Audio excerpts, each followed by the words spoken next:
Anne Frank, written by Sean McCollum. Focus question: who was Anne Frank, and why is her diary significant? Connections: writing and art. Research to learn more about the Anne Frank House. Make a brochure about it, explaining what visitors can experience there. Social studies. Read The Diary of a Young Girl by Anne Frank. Identify what the diary revealed about the Holocaust. Share your ideas with your class. Into hiding. The doorbell rang a little before 3 in the afternoon on July 5, 1942. Anne Frank, 13 years old, expected it to be a friend who had promised to stop by. Instead, it was the postman with a summons for Anne's older sister, Margot. She was to report for transport to a work camp. The Germans had invaded the Netherlands 2 years earlier, and now they were rounding up Amsterdam's Jewish people to ship them away on trains to such camps, and an unknown fate. Anne and Margot's mother, Edith Frank, was shaken by the letter. Rumors had been leaking out since Germany had overrun much of Europe in the first 2 years of World War II, 1939 to 1945. Jewish people all across German-controlled Europe were being rounded up and sent to concentration camps. Little official news was given about the camps or the people who'd been sent there. Anne's father, Otto Frank, arrived home a short time later that afternoon and reassured his daughters that no one was going to break up their family. He, Edith, and friends had seen this danger coming and had been making secret plans. He told Anne and Margot to pack their school bags. The first thing Anne put in hers was a red and green checkered diary she'd received as a birthday present the month before. She had already begun filling it with her private thoughts. The next morning, the four Franks abandoned their home in a heavy rain. They left a fake note hinting they had escaped to Switzerland. Instead, Anne and her parents walked while Margot rode her bike several miles to Prinsengracht 263, the address of a small warehouse at the Amsterdam company Otto had owned since before the German invasion. The family disappeared into an apartment of small rooms hidden upstairs and would remain in hiding there for more than 2 years. During that time, trapped with danger all around, Anne poured out her thoughts and feelings on paper. Storm clouds of hate and war. During World War I, 1914 to 1918, Otto Frank had been a German officer.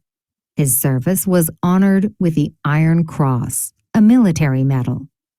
After the war, he settled in Frankfurt, Germany, and worked on several business ventures. By all accounts, he was a kind, playful, intelligent, hardworking man. Edith was born into a wealthy Jewish family. Before meeting Otto, she worked for her family business, which dealt in scrap metal and mechanics. She married Otto in 1925, and they soon had 2 daughters. Margot was born in 1926. Anneliese Marie Frank, Anne, followed 3 years later on June 12, 1929. Germany had endured many hardships throughout the 1920s. The war and its aftermath had left the country broke, and many Germans were desperate and angry. Different political groups battled for power as Germany worked to become a democracy. When the Great Depression struck the world's businesses and economy in 1929, it hit Germany especially hard. A man named Adolf Hitler took advantage of that turmoil. Like Otto Frank, Hitler had earned an Iron Cross during World War I. Hitler was anti-Semitic, which was a widespread problem at the time, and Hitler believed his country's defeat was caused by Jewish betrayal. His book, Mein Kampf, My Struggle, was published in the mid-1920s. In it, Hitler described his murderous hatred for Jewish people and his belief that so-called Aryans were superior to other races. Hitler led the National Socialist German Workers' Party, better known as the Nazi Party. At first, many Germans treated the Nazis and their violent ideas as jokes. As Germany's troubles grew, though, more of its citizens were willing to turn to Hitler as the country's problem solver. He promised to make Germany great and powerful again.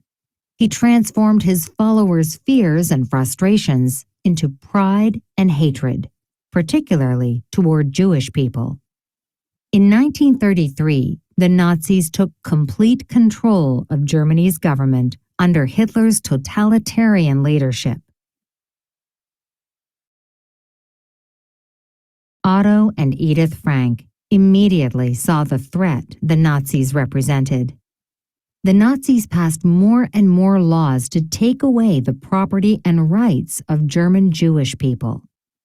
The couple knew they had to get their young family out of Germany before the situation grew worse. Otto gained the opportunity to set up a small company in the big city of Amsterdam. The Franks emigrated to the Netherlands in 1933 to 1934. Fleeing Germany along with thousands of other German Jewish people and other targets of Nazi persecution. Anne was not yet 5 when her family moved to Amsterdam. Lively, outgoing, and opinionated, Anne was constantly curious about people and the world around her.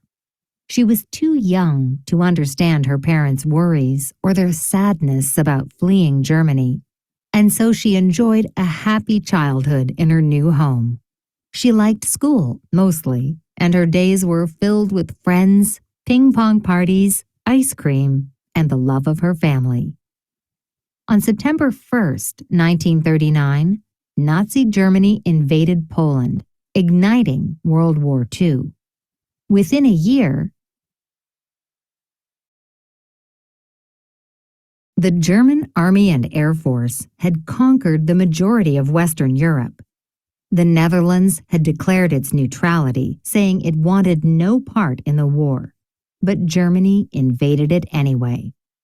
The Dutch government surrendered on May 15, 1940, after just 5 days of fighting. Now, almost all of the Jewish people of Europe were trapped in the nightmare the Franks had tried to escape.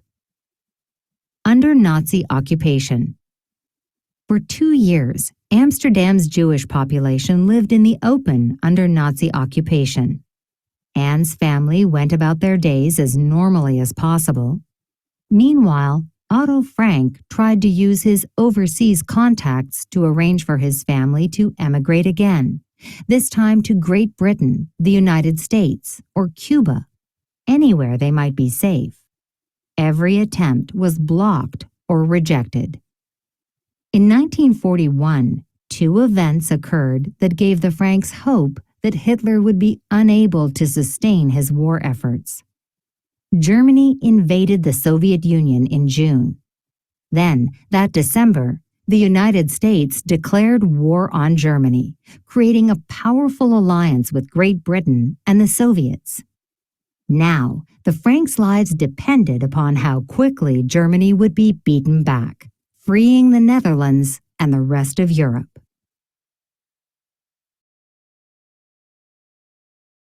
Defeating the Nazis, though, would take time. Time the Franks and other Jewish families were running out of. The German occupiers kept persecuting Amsterdam's Jewish population with more anti-Jewish decrees. By 1939, Jewish people's radios were confiscated, and they had to obey a curfew. In 1940, their telephones were confiscated too. In 1941, all Jewish people over the age of 6 were forced to wear a yellow Star of David with Jew written on it. They had to turn in their bicycles, but were forbidden to use trams or ride in cars, even their own. They were forbidden to keep pets or leave the country. In 1942, all schools were closed to Jewish children. The Nazis put more and more restrictions in place to intimidate, control, and humiliate Jewish people living in Amsterdam and the rest of the Netherlands. Many Dutch people protested and tried to protect their Jewish friends, but they too were often arrested and imprisoned for their efforts. Meanwhile, the Nazis were determined to follow through with wiping out the Jewish people in Europe. In the Netherlands, they accelerated the campaign to send them to concentration camps. After going into hiding in July 1942, the Franks were joined by Otto Frank's business partner, Herman von Pels, his wife, Augusta, and Peter. Their 16-year-old son. That November, dentist Fritz Pfeffer joined the two families in hiding. In her diary, Anne referred to their hiding place as the secret annex. Anne's father and the other adults had planned well, and it was livable, though cramped. The annex included a kitchen, bathroom, and cold running water. Its 3 main rooms covered about 46 square meters, 500 square feet, and each served as both a living area and bedroom. They eventually hid the single entrance behind a bookcase. They covered all the room's windows with cloth and cardboard to block any light from showing at night. The Franks, von Pelses, and Fritz Pfeffer were greatly aided by their helpers. This was Anne's term for the non-Jewish friends who had agreed to supply them with food and other necessities. The helpers included friends and employees loyal to Otto Frank and Herman von Pels. Neat Gies and her husband Jan, Elizabeth Bepp Voskuhl, Bepp's father Johannes Voskuhl, Johannes Kleiman, and Victor Kugler. By helping hide Jewish people, they risked imprisonment, deportation, and execution. Anne wrote about the helpers in her diary. They never complained, she wrote, or indicated that she and the others were a burden. Instead, they came upstairs each day with a smile, books, and newspapers, flowers and gifts on holidays and birthdays, and perhaps best of all, conversation. Escaping into the diary. Everyone in the secret annex knew the extreme danger. If they were caught, they would be immediately arrested. During the week, employees worked a floor below the secret rooms, forcing Anne and everyone else upstairs to maintain perfect silence. They had to move about on tiptoe, and conversations had to be whispered. No one could run water or flush the toilet for fear someone would hear, suspect, and turn them in. Money was being offered to bounty hunters for turning in Jewish people who had gone into hiding. During this forced silence, Anne turned to her diary. She addressed many of her entries to an imaginary friend, Kitty. She shared insights and observations about her family and housemates, creating different names for them to protect their feelings. She glued in old family photos. She also described her feelings about growing into a young woman under such grim circumstances. Many times, she expressed despair and great fear that they would be caught. She quickly filled her first diary and moved on to notebooks and sheets of loose paper.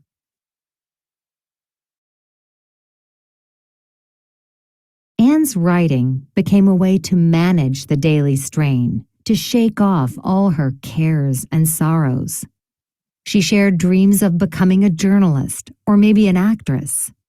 She had pictures of movie stars pasted on the wall in the little room she shared with Pfeffer. When all the workers were gone, Anne and the others could wander downstairs, but never outside. They gathered around the radio to listen to broadcasts. In March 1944, Anne heard a broadcast from a top Dutch official.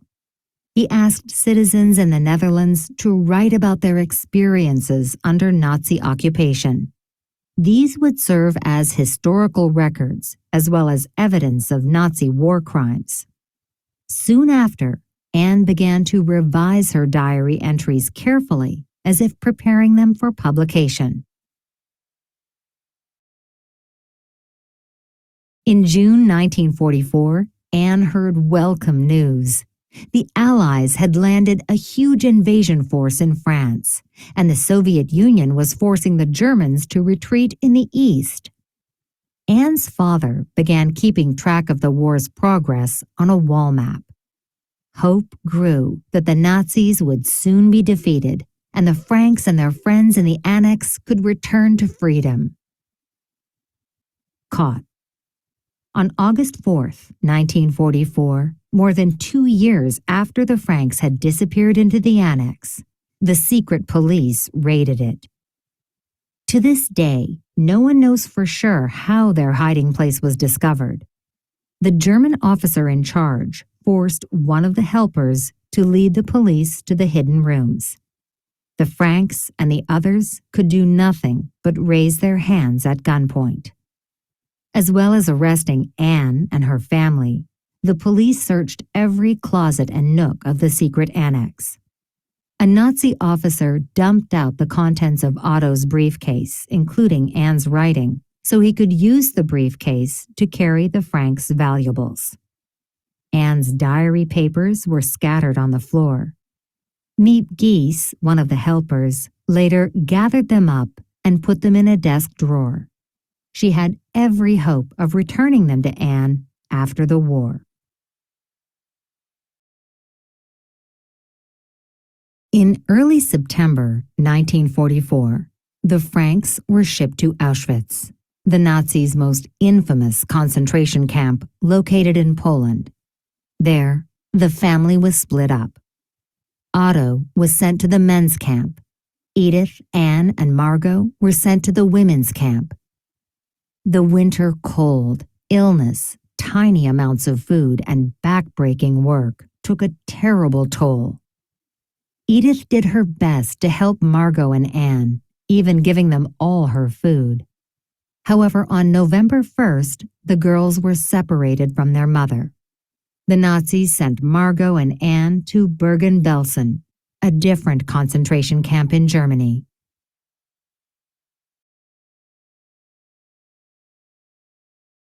A tragic end.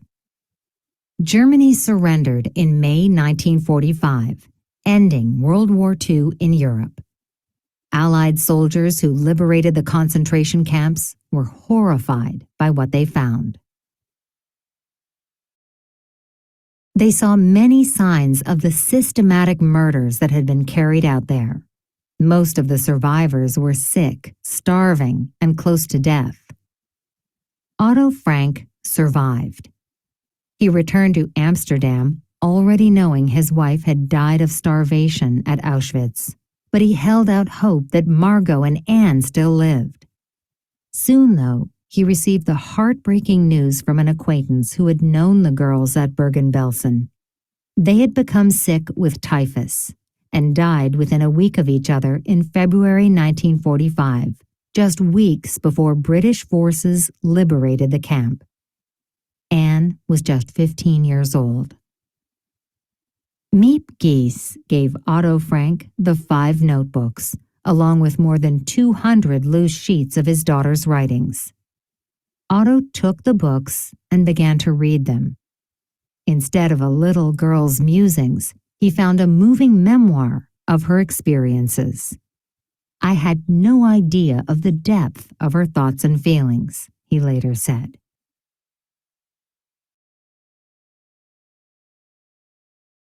A book that still lives. Readers have been opening Anne Frank's diary for 70 years. The text has been translated into more than 60 languages, from Farsi in Iran to Sinhalese in Sri Lanka. According to the Anne Frank Center, more than 30 million copies have been sold worldwide. Much of the money it has earned has been donated to charity. Anne's work has also been adapted into an award-winning play, an award-winning film, and 2 TV miniseries. Anne's writing offers keen insights into the heart of an intuitive teen caught in a terrible time. Her story is a timeless warning against hatred and extremism. Anne Frank, The Diary of a Young Girl, first appeared in print in the Netherlands 2 years after the war and eventually became an international phenomenon. It is still read and taught worldwide, a tribute to a young girl's spirit, as well as a moving account of life in a time of terror and war. For many readers, Anne's story puts a personal face on the horrors of the Holocaust. She was a promising young writer whose full life was stolen from her. The full extent of her talent and potential was also stolen from the world.